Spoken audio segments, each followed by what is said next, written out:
Hello there, good morning. It's another exciting episode of Good Morning Tourism right here on CHTV. I am Erica Aminta Ohene. And of course, I don't do this alone. I have my people here with me. You'll get to see them after this quick commercial break. Do stick and stay with us. Would like to say a big thank you to our sponsors, CH Travel and Tour. With CH Travel and Tour, they offer services like flight ticketing, hotel booking, visa assistance, car rentals, study abroad. You can contact them on 024-306-8558, 024-306-8558, or you can contact them on their landline 030-231-8932, 030-231-8932. We are back from that quick commercial break. If you just tuned in, of course, this is Good Morning Tourism right here on CHTV. I am Erica Aminta Ohene, and I have here with me, as usual, Mr. Tranquil Abdullahi, who is the CEO of Orange Plus Media and Events, and also orangebusiness.com. Chief Engagement Officer. Exactly. Period. Thank you. Into bracket, Tanko Plaza. I also have here with me Mr. Samson Kofi Eti-Afo, who is the CEO of Justly Travel and Tour. You're welcome, sir. Thank you for having me. Should I bring into bracket something? What, Kenya? I can give you. No. That. I'm only the traveler. You're welcome. Thank You're welcome you. once again. Now, without wasting much time, let's go straight to our topic for today. Should Ghana be a destination for Christmas? Should Ghana be a destination to Christmas? Yes, of course. I'm a Ghanaian. I'm proud of my country. And I believe that Ghana should be able to attract the best traffic when it comes to tourism, when it comes to a festive season like this. It is very important to all of us to get involved in projecting Ghana. But as we also talk about projecting Ghana, and we are all wishing that Ghana become the preferred destination, because when it becomes the preferred destination, I also benefit. Yeah. You also benefit. Everybody benefits. So yes, Ghana should be the preferred destination when it comes to tourism in every December. In fact, not only December, across the year. What makes Ghana stand out from other countries? This question, sometimes I refrain from answering it. Why? We used to use hospitality, but I've grown to understand that Ghana, we are not hospitable. So I really don't know what I know is that we are nice people. Yes, Ghana is a nice country. But not hospitable? Yeah, you're hospitable, to be honest and sincere, but we are nice people. Okay, I mean, all the way, I'm one person that have by virtue of the work I do, I've been able to travel the length and breadth of this country, and I've seen how each and every region of this country relates to people. And trust me, if you respect somebody, they also respect you. When you go to the north, when you respect them, trust me, they will give the utmost respect back. When you go to the Volta region, the same thing. When you go to Ashanti region, the same thing. I must be very honest, Ghanaians are nice people. So if everybody will come to Ghana during the Xmas season, of course, we'll get some money. I get in my point. I love the sound of that. Who will do what we call their only Christmas businessmen and women. They look at the sport, they look at this Christmas people will be coming here, and let me put us a small something to sell. It's building up our economy. And I always say, SMEs are people that they are the engine of Ghana's economy. Exactly. Those selling 1 CD, 2 CD, 3 CD, 4 CD, they are the engine, they are the pillars of the economy. So when there's an activity like this that is going to help them improve and growth, I will go for it. Interesting, thank you. Mr. Sampson, let's look at Dirty December in Ghana. How has it changed Ghana's image globally? December in Ghana. Yeah. You see, every Ghanaian who like people or foreigners to come into the country with a business minded, because we all need business. Yeah. So when you have a tourist comes into the country, improve our economy. Every sector gets money. Every sector, develop in terms of business. Yeah. So when we say not only in December, but even January, February, and December, when you have tourists coming into the country, we all like it. Because when you are a choba operator, people will come and eat. Yeah. When you are a travel agent, when you are a transport operator, every hotel, every sector, tourists do something over there. So that December, people will come. Yeah. And so that everybody's life will be improved or will add value to our business. But it shouldn't be only in December, but we should continue it. How will you continue from January to how you receive the people, the foreigners that come, the things that they will come and see, the care that we will care for them, yeah. How we will receive them, that will make them introduce or sell Ghana to other people when they went back. So it is good that the foreigners or the tourists will come. Interesting. You mentioned economic growth when it comes to Dirty December. Which communities or which sectors do you think benefit most from the Dirty December in Can Ghana? they change the name Dirty December? Why? What is so dirty about December? No, you see, when you are building a brand, you don't use words that really. When you say Dirty December, you are but not the attracting. dirty is not spelled as dirty. But the pronunciation is what? Dirty. Dirty. Detty. Effie, why that? Can't we have a nice name? Why don't you go December in G? It's simple. That's even a nice, unique name. Why we say Dirty December to somebody's ear is dirty. And what something is dirty, you're attracting certain kind of people, not entire people that you really want to really attract. If I hear dirty base, will I go? When I look at myself, there are certain places with their name I will not enter. So I believe that if Ghana want to really attract the various aspects of people across the globe who are in the tourism sector, who are in the business sector, in every sector who want to come to Ghana in December, why Dirty December? Do you get it? Yeah. They should. I personally believe that name should be relooked at. Secondly, like I said earlier, when December in GH, we have a lot of foreigners coming in. Of course, Akosia will sell their Akosia and she'll make money. Somebody at the tourist site will sell his one or two things that he used 200 to start, will make money. You understand? Hotels that I belong to will also make money. Tour operators will make money. Car renters, transport company will make money. Tour guiders will also make money. So at the end of the day, right, when we have a lot of influx of foreigners in the business community coming to Ghana for relaxation, obviously it's going to impact into our economic growth in this country. Talk about the transport sector, talk about the hotel industry, talk about the tour operators, and all these things that when the hard currency is being spent on, remember, it starts from the top, then trickle down, because those drivers also feed their family. You buy things, you pay school fees, you buy food, you buy clothing, and then the person also who is selling the food will use the money. So when there's more money flowing from the top, it gets to the down. Remember, anytime you have money, it tells you what to buy. Well, yeah. And when you buy, the person that received the money also buys something. But if I don't buy, will you get money to buy? No. Will that person get money to buy? Obviously, so it trickles down to the last person, to the last trotro man, to the mates, to the last person at your door.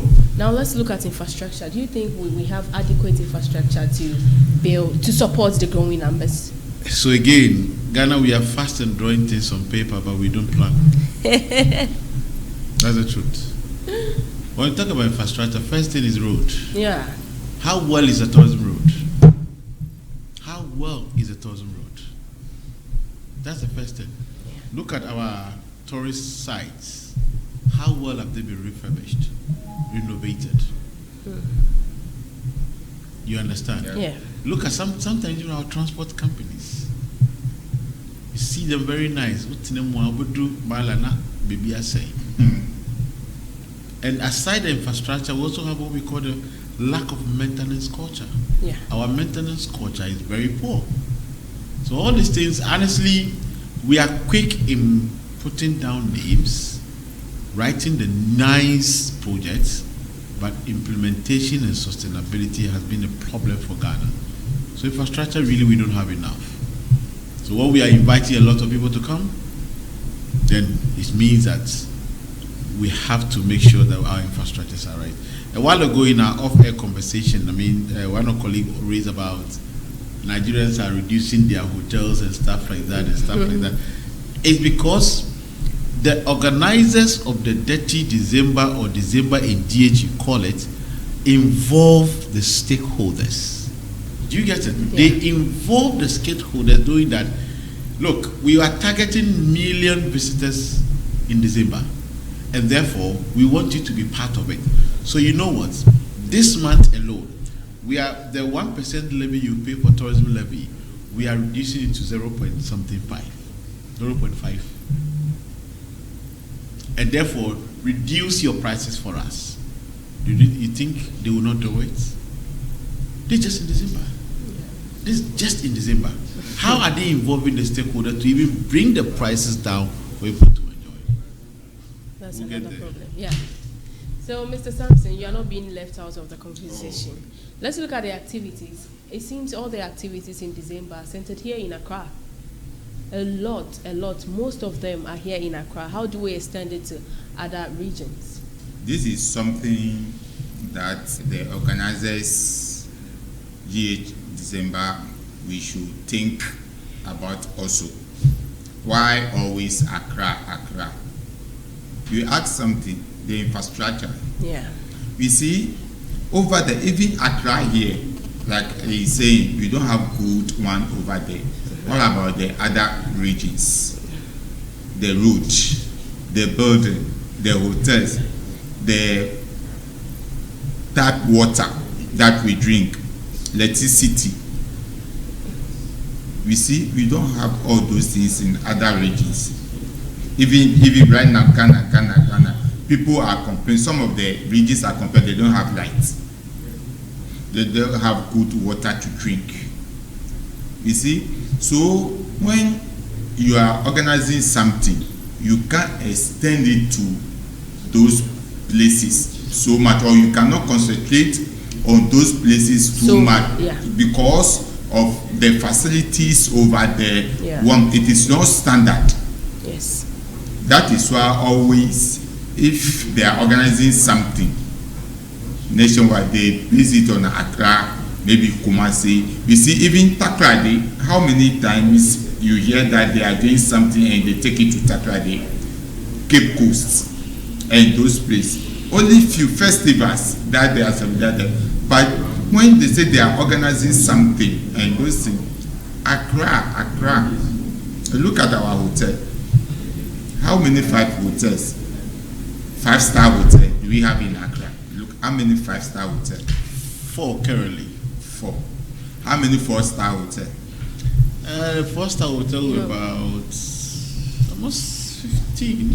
15. Yeah. And you see, with standard things, with standard gadgets. That's a different conversation. Okay. For another day. Yes. You see, so when the tourists are coming, somebody wanted to come, but he have standard for him or herself. Yeah. I wanted to come to Ghana.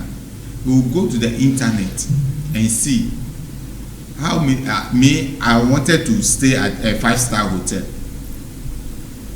How many 5-star hotel is in Ghana? 3, 4. What is the standard of that 5-star hotel? What are the things that are there? Maybe I'm coming with my family, my wife, my 6 kids, and myself as the standard over there. If you can't meet it and you think you can meet it at any other places, Then you go. Exactly. You see, but always we are talking tourism in Ghana. We wanted to improve. We want 1 million people. But what standard did you set for yourself? Like Tanko is saying, look, you can engage the stakeholders. You sit down with them, you plan it. This is what we wanted to do. Because you, the government, you don't have the money. Individuals have money than you. Or the government have, but individuals have money that they can invest it in it. But when you give them the chance, when you reduce taxes and those things for them, they can invest their money. Look, when you wanted to set up this and you want to bank for a loan, 25% interest and this, do you think that you can do business? But when the interest may be 15-10% or single digit, you can get money and invest it and make more money. And things will be cheap. So that's our one problem to the loan, the interest that we pay on our loans. So you can go and get big money to invest it so that you can, and at the end of the day, you get these monies and you get this loan. Your workers and those, everybody wanted to sit in big car, they will start stealing you. Also, so at the end of the day, your profit, your net, and this thing, the workers will start stealing you. So you can't even pay your loan. 255 years, then the business collapse. The government is not helping the individual stakeholder, the individual, the businessman. The government is not helping. So if the government will help and reduce the taxes and so many things, tourism will go on. But without that, I don't think we will always say this for years. We will come next year, we will come and say the same thing. Next 2 years, we will come and say the same thing. But what's the problem? It's sad. So we are in. Of course, we are in. I get your point. We will go for a quick commercial break. When we are back, we'll see how the Delta Airlines have relaunched the Accra to Atlanta route. Would like to say a big thank you to our sponsors, CH Travel and Tour. With CH Travel and Tour, they offer services like flight ticketing, hotel booking, visa assistance, car rentals, study abroad. You can contact them on 024-306-8558, 024-306-8558. Or you can contact them on their landline 030-231-8932, 030-231-8932. We are back from that quick commercial break. If you just tuned in, this is Good Morning Tourism right here on CHTV. I am Erica Minta Ohene. Now, let's look at the relaunch of Ghana aviation and the tourism sector. Let's look at how the relaunch has affected Ghana aviation and the tourism sector. The relaunch of Accra to Atlanta route. I think it's a good thing, and I believe that it's something that was done. They've done their own research, they've done their own calculations, they look at the challenges, the risks involved and everything, and they look at the numbers. Yeah. And once they look at the numbers, I know one thing about US companies, they don't just do anything just like that. So I believe that there was a lot of work. You know, it was used to, and they paused. I think during the COVID, they paused coming to Ghana for some time. Yeah. Now, there was a reason. And I believe that they are convinced about the numbers again. They are convinced about the travel numbers that is coming to Ghana in and out. And they feel that the time has come to also come back. And they did not even come back just with one route.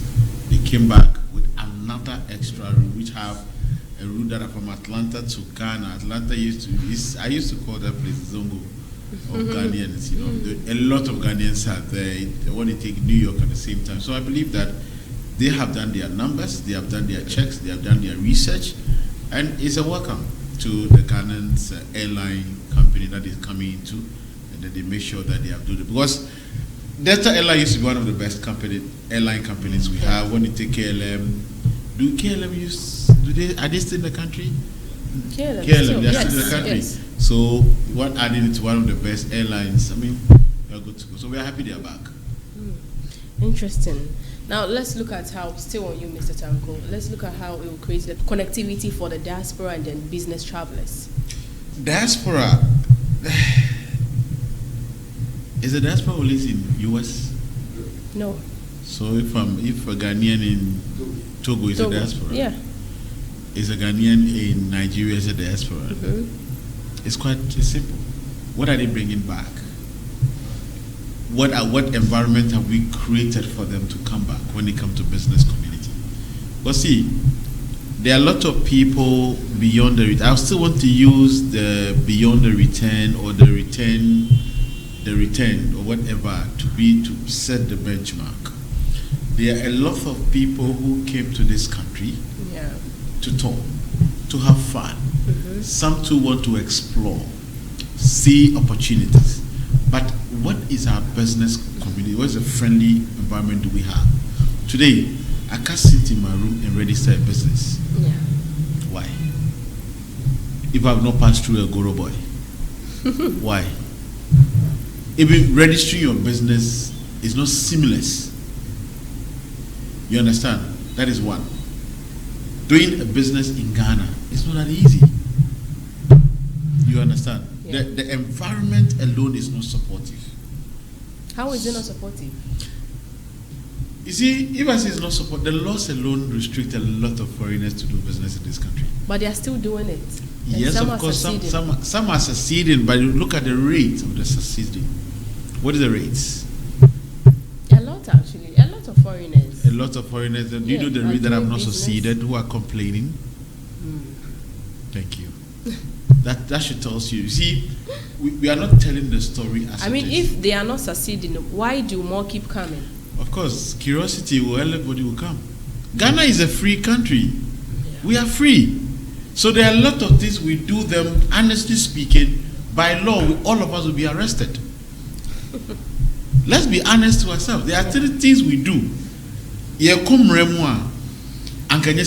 But we are doing it. If we are going to go by the law, most of people will be arrested for running a business, operating a business, and making profits. There are a lot of things that we do it's not right. A lot. I get it. So for me, government should continue to create that enabler environment that not just a foreigner will come and do business at ease. Even me, if I want to start a company, I should be able to start, register, start the business, operate it at ease. And I'm happy that the last budget that was read, at least it gave some respite to SMEs. That if I'm operating with a threshold more than, is it less than 700? Is it 700,000 or 700? I can't be charged VAT, meaning I can render my service to you. You will not pay me VAT, and I will not charge you VAT. What simply means is that if it is 12 cities and I add a VAT to 80 to go up, but now I have to bring it back to 12 cities, and I pray Ghanaians will not do their thing. And I pray that we understand this angle and then take off the VAT from it and charge the realistic price. That is what I pray for Ghana. Mr. Sampson, with this relaunch, what does it mean for Ghana's competitiveness as a travel hub in West Africa? You see, traveling to West Africa from US and this thing is good that they introduce this data airline. And my problem is, one major thing is, you see, traveling. A lot of people wanted to travel, but they don't like transit. They don't want transit. Like the plane will go to another country and before it will come to your country. A lot of it's sometimes stressful. It's very, very, very stressful. You go and wait at this airport 2 hours, you go here 3 hours. A lot of people don't want it.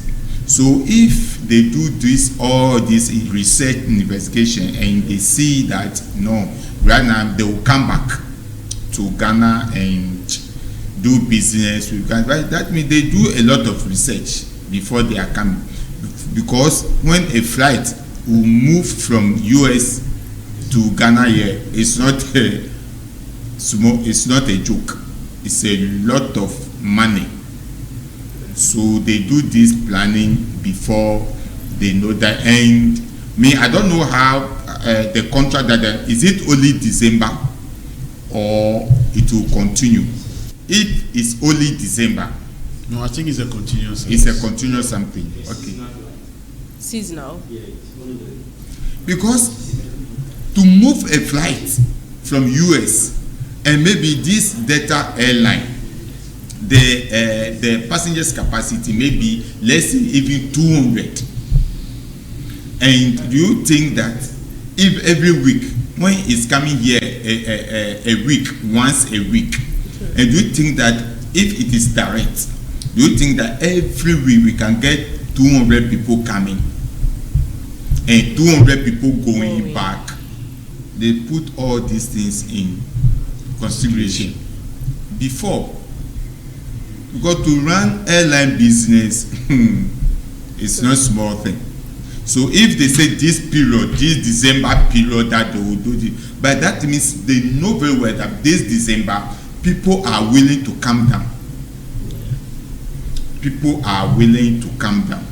That is why they are doing this for this December period. So apart from this December period, you can't get direct flight Delta airline to US again.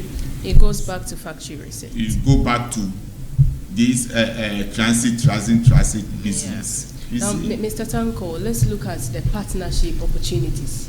Do you think this relaunch has bridged a gap between Ghana and the US? Well, bridging the gap between Ghana and US has always been there. It is just here to enhance it. Okay. They are here to give comfort. They are here to give direct access to the two countries. For the bridging the gap, there are a lot of things that is bridging us between Ghana and US. There are a lot of things that is between the US and Ghana. But the airline coming in, Delta airline coming, having the direct route to Ghana, is enhanced the already established relationship. It's already enhanced the established protocol between these two countries.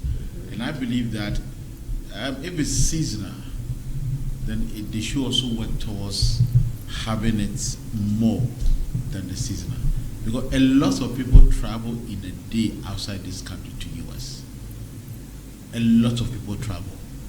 When you go and sit at airport and begin to query people who are leaving the country, most of the travelers are to US. Yeah. You understand? So I believe that Delta Airline, maybe after the December, they should rethink and then come back as they used to be with us. I mean, the coming back is to enhance, coming back to maybe enhance the protocols that already exist between the two countries. Oh, interesting. Now, before we draw the curtains on this episode, let's quickly look at how safe Ghana is. The safety in Ghana. Safety in Ghana. Yeah. It's true. We are safe. Ghana, we are safe. Why does it sound sarcastically? It feels like you're being sarcastic about it. Because we pretend to do certain things. You can't have a country on a highway where there's no street light and somebody is being paid. You can't be in a country where a lot of... You see, what is security? What is security? When we begin to understand what is security, they will begin to appreciate whether Ghana we are safe or not. There are many places in this country, even in Greater Accra, what we call the capital city. How many places have street lights? I will not speak for the police. I will not say the 1911 you call. I will not say the 558888 when you call. I hope I'm correct on that. That when you dial those numbers, you get prompts or you will not get prompts. But I believe that emergency numbers of this country must be easily, readily available to everybody. At all times. And at all times. Our tourism industry, our foreign ministry, our Ghana Tourism Authority must able to give some security guidelines, safety precautions to every traveler that enters to this country, either at the point of entry and at the point of departure or at the point of entry. You understand? Yeah. Where the person is going, where you are, because before you arrive, we have the details of where you are going. Yeah. So we should be able to give you some security details of that area. Thirdly, our hotels. This is the time they have to beef up their internal security. By extension, they can also bring in the state security to also beef up. And I've liked some of the hotels that I have been quite recently, one of my monitorings. Most of them are beginning to employ, bring in the state securities in the evening, at night, to complement with their internal security, to provide the security to their guests who are already in accommodation. Then our communities, because most of these travelers, most of these tourists come to our communities. And I believe that the security architecture in every community must be clear.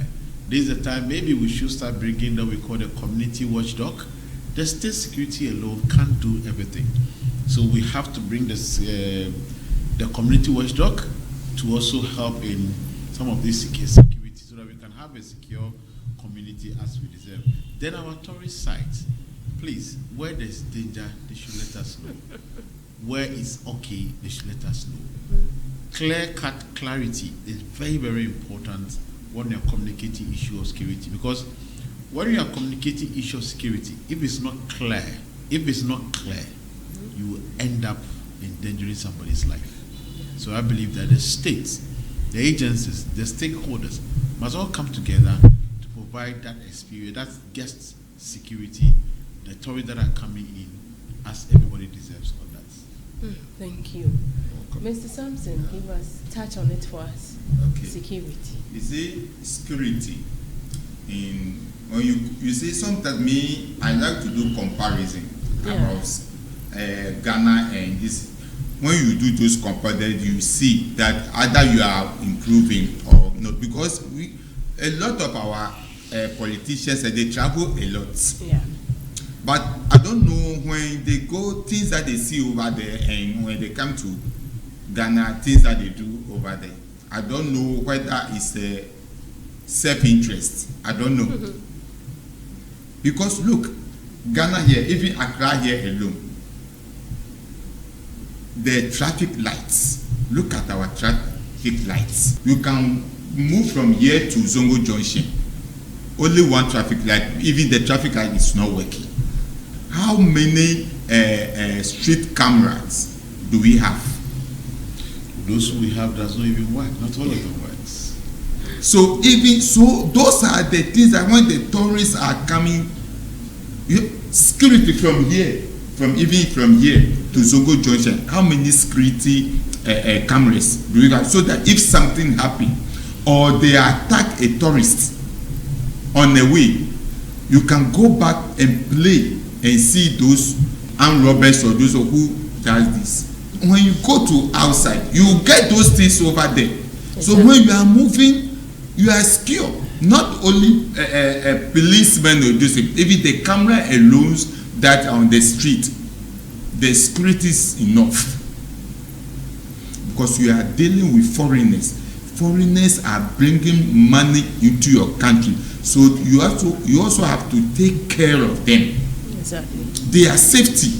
Look, some of the hotels, maybe some of the hotels, in how many security cameras do we have? Now, by law, every hotel has security camera, but as to it works, it's another thing altogether. Yes, maybe you will see it over there, but it's not working.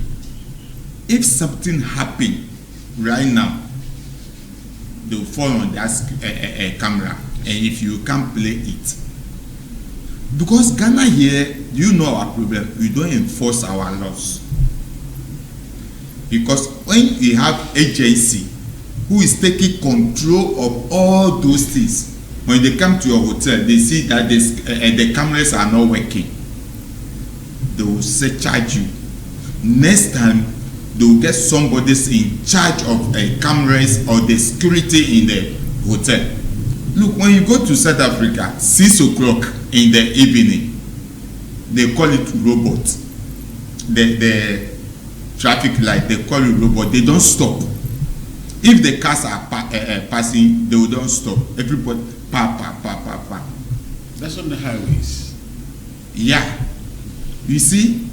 So those are the things that when we are doing it, that you should see that Ghana, we are moving forward. Even if there's a traffic light, a street light. You see? It's difficult. Yeah. It's very, very, very annoying. When you go outside there, you see some people, some other countries doing very well. Ghana here, we have all the resources, all the minerals. We have all it takes. Everything that we can even get those things.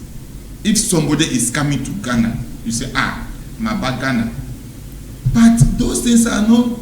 Look at Ethiopia, they have about 100 something aircraft.